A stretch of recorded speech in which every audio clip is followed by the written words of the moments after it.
appreciate you stopping by. This is my latest junk journal that I've made using authentic leather, genuine leather, and same with the straps, with a hardback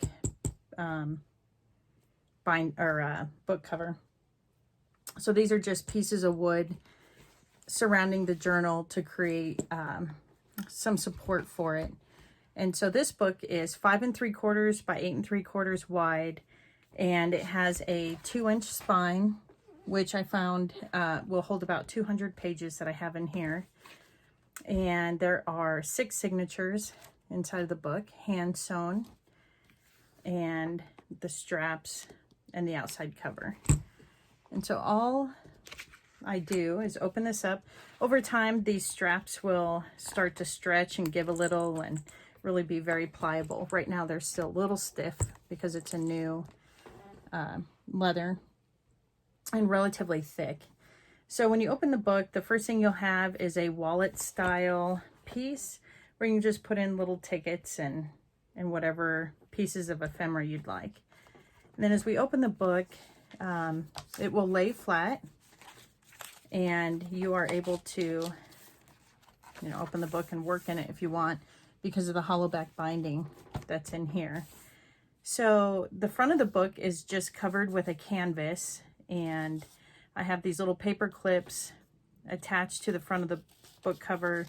My table scraps gave me this idea, and it is so functional and perfect for just about every journal I make that I've included them in just about all of them since she showed me to do this. And so here I just have some canceled stamps, parking tickets, and pieces of ephemera. So the front of the book, I'd put photo corners on a map just for a family photo or a travel photo of wherever, this one is going.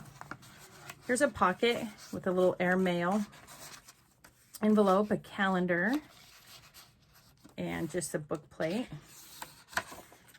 and a digiprint of a vintage newspaper. This would have been in 1804? Yep, 1804, that this is a replica from.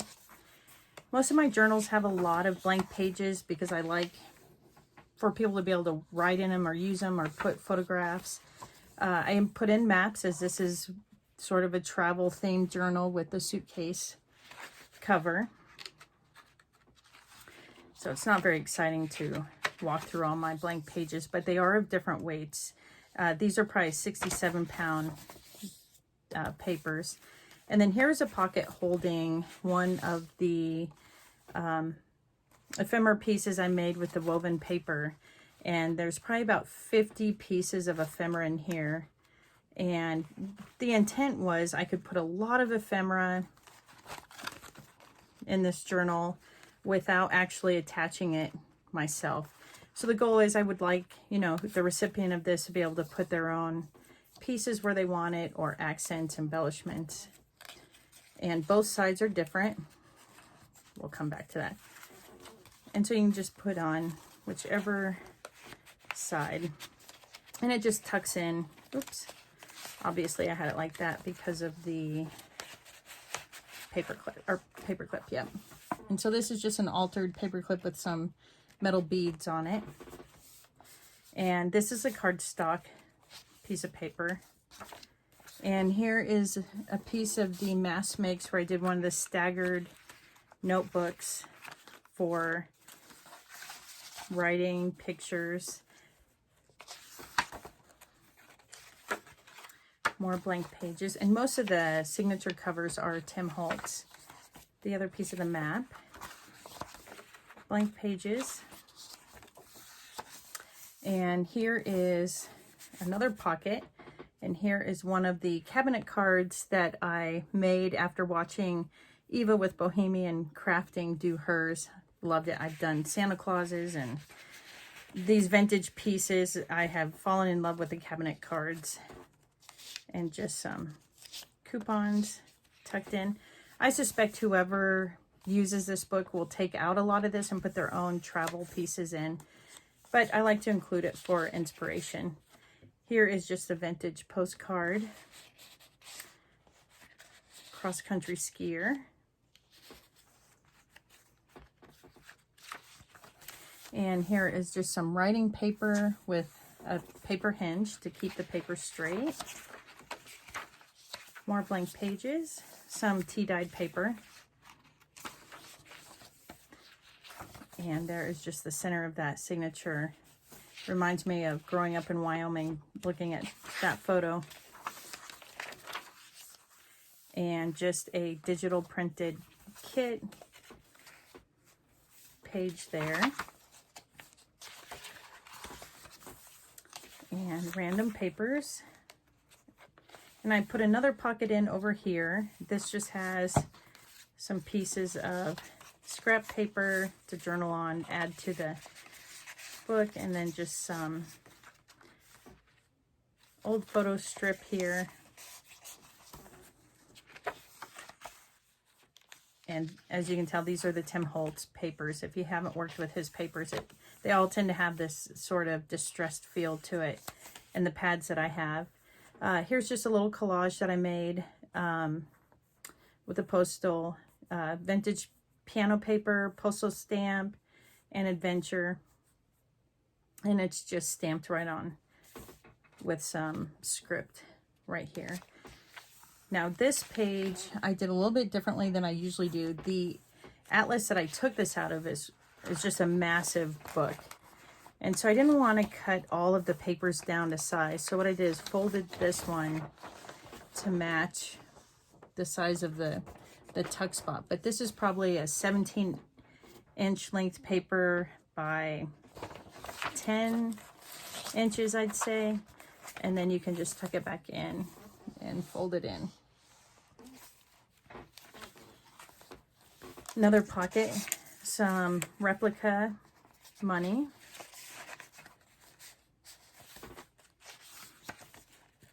Another digital kit of steampunk kit. This came from a French, art book, but it really was a lot of illustrations of machinery and different pieces that were used in whatever building or architecture they were using in that particular book. So it's one of my favorite pages to add in a travel book, just something unusual. And here's the other side of that. I just included some rings here that can open and close so that you can add as many pages as you'd want to this page. So it is just connected in there by rings. Of course, more blank pages. And here's another pocket, just some journaling cards, or put some photos on, and then repair tag.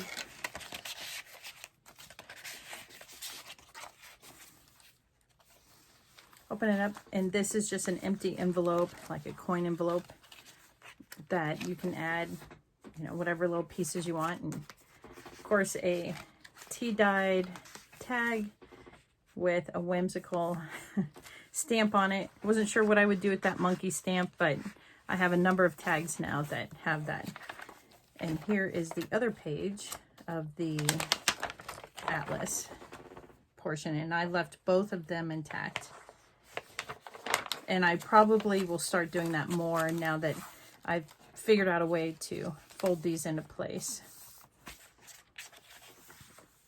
That's the end of that signature. And as you can tell, it all lays flat. And even though there's a lot in this book, it's easy to write and to manipulate the pages.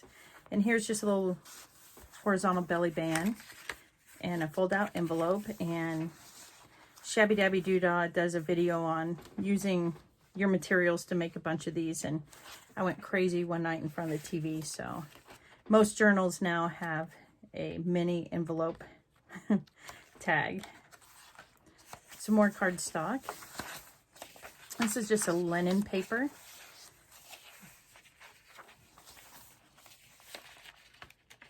New York Times linen paper. Here's the other side of that wine label.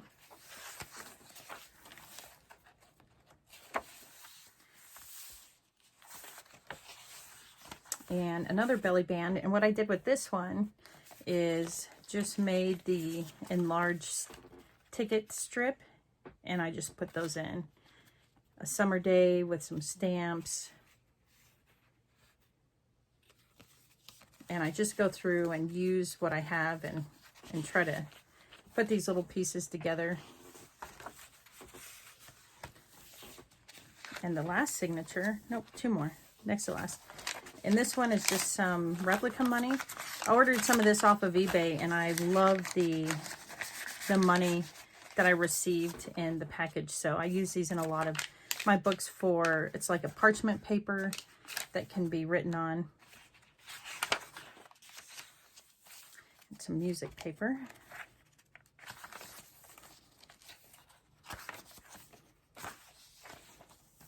And here is a Good Housekeeping magazine. I just like the layout of this one, so decided to put it in as the center of this signature.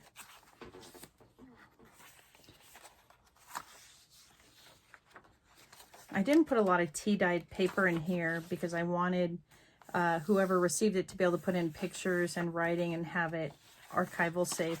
And I don't know how I ended up with another empty booklet, but easy enough. You can come in and just add, you know, a piece that you want to it.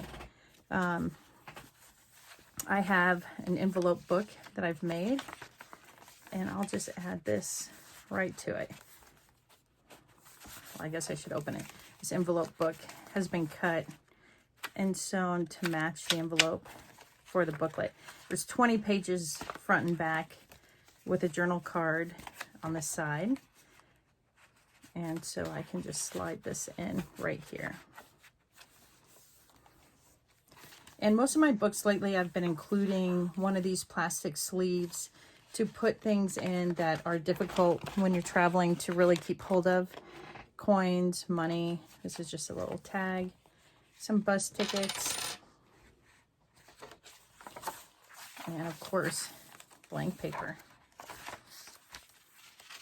There's a large variety of papers in this journal. And here's a vintage piece of piano paper. And I went ahead and just cut that to size. And here is just a Photoshop piece that I have that I made from a vintage envelope, and then included some stamps and some backgrounds.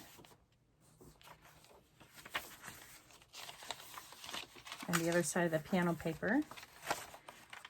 Cardstock again. And some white pages. And then we get to the back of the book, and here's the other side of the plastic sleeve.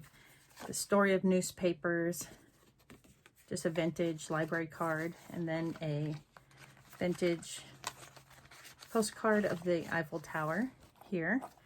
And in here I put, at the back of the book, it's just a leather strap that was just a leftover piece. And I went ahead and sewed it to this burlap background. And that's what I used to put into this side of the book. I have a tag. And all these are just put on with garment pins, so they can be taken off and something else put in. Here's just a little journal made out of the passport cover. And travels of people from home. And that is the end of this travel book. And again, there are about 200 pages. And it is a hardback book, so it's been made out of wooden pieces.